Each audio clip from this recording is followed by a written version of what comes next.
Hey, how's it going everybody? Welcome back to the channel. In this video, I want to show you how to do this really cool effect using Illustrator.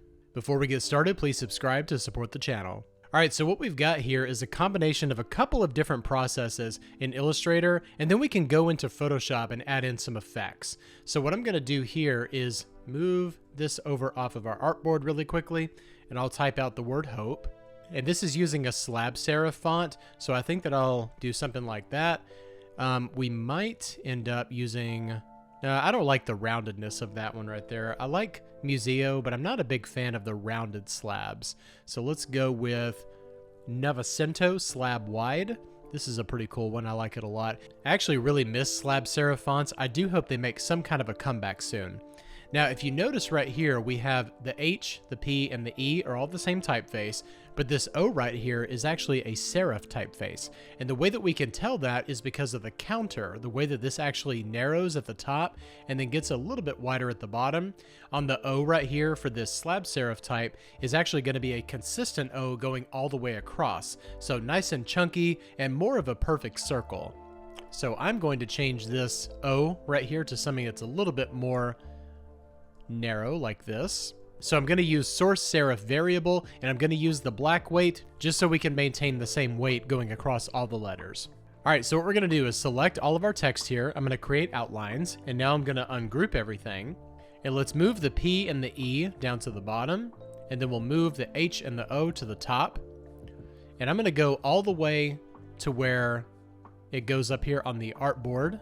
And we do need to increase the size of this O, but first I'm going to align this to a key object and go like that.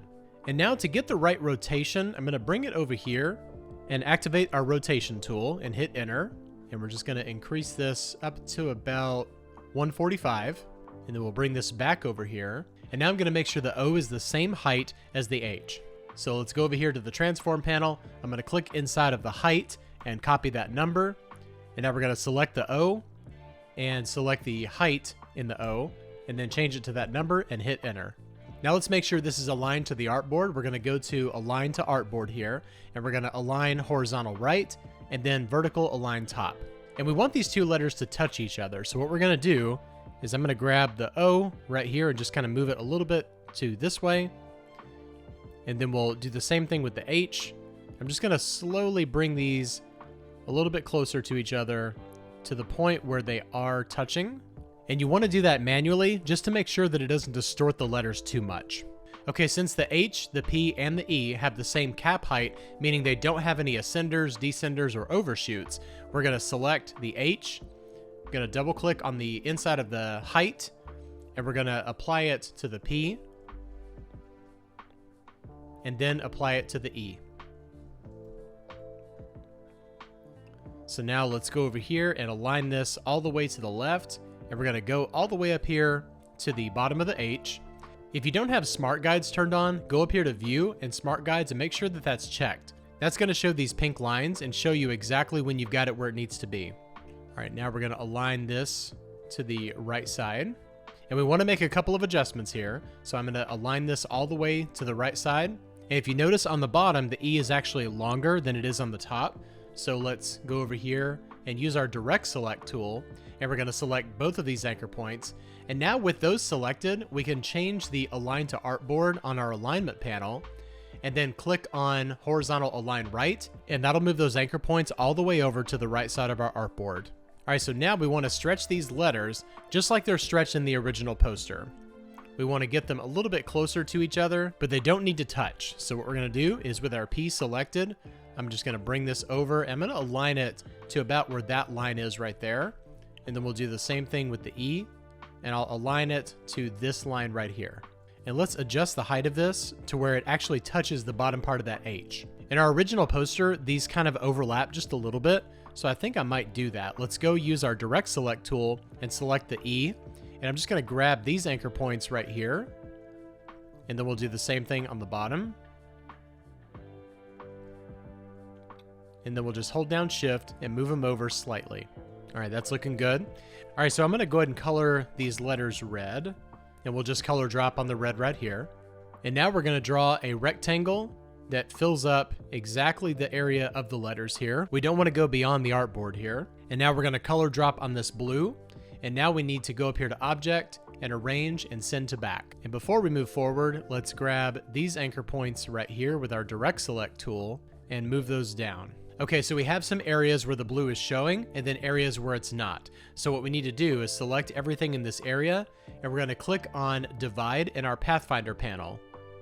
So it looks like we haven't actually done anything, but what this did was it made cuts everywhere where the paths overlap each other. So now with our Direct Select tool, we can go in here and click and delete all of the different areas where those paths overlapped on each other. And there was a gap right here, so sometimes you need to fix things like that. So now let's click on these paths right here with our Pathfinder tool and move this down.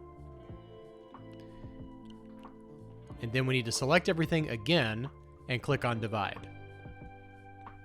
And now we'll take out this area right here and this area and this one. And we'll take out the counter in the P and then this area inside the E. So this is now matching with our original poster. And now let's go ahead and create a background that's beige, because right now this is 100% white. And if you've watched any of my other videos, you know that we can't have 100% white or 100% black when we bring things over into Photoshop and apply effects to it, because then you won't see the effects. So I'm going to select everything here and hit copy. Now I'm creating a document in Photoshop that's 18 by 24 at 300 resolution and hit OK. And now we're going to paste everything as a smart object. And now that we've got this pasted, all we have to do is grab a paper texture overlay. And I've got this one right here. It's a little bit more crumbled up than it is smooth, but that's okay. So we're going to click and drag this up to our document and then release. And now I'm going to center this on our document here and scale this up. I'm going to hold down Shift to unconstrain those proportions there. And now most of the time we can just change this to overlay and it does a really good job, although it is washing out the colors a little bit. So let's see what other options we have.